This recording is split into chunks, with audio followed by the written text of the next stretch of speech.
Morshi police station अंतर्गत येत असलेल्या पाळा येथील नारायण उकंड नेहारे, जगदीश अमृते मौजे पाळा येथे असलेल्या शेताच्या धुऱ्यावरती गेल्या अनेक दिवसांपासून वाद होता। दोन्ही शेतकऱ्यांनी परस्पर विरोधी शेताच्या धुऱ्यांच्या वादावरून जिल्हा पोलीस अधीक्षक पोलीस स्टेशन मोर्शी, तहसील कार्यालय मोर्शी येथे तक्रारी दाखल केल्या होत्या। प्रशासनाच्या दिरंगाईमुळे शेतीच्या धुऱ्याचा वाद हा अद्यापपर्यंत मिटलेला नव्हता आणि सदर प्रकरण हे धूळखात पडून होते।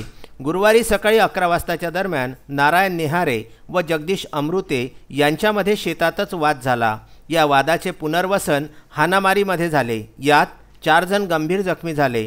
सर्व जखमींना मोर्शी येथील उपजिल्हा रुग्णालयामध्ये उपचारासाठी दाखल करण्यात आलं। त्यात गंभीर जखमी झालेले जगदीश अमृते, गजानन अमृते, नारायण नेहारे, राजकन्या नेहारे यांना पुढील उपचारासाठी अमरावती जिल्हा रुग्णालयामध्ये पाठविण्यात आलेला आहे।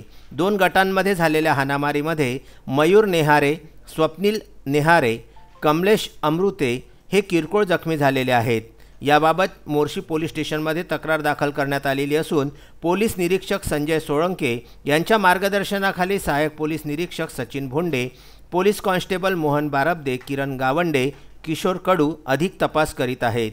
मोर्शी येथून संजय गारपवार व दत्तराज इंगळे यांचा वृत्तांत।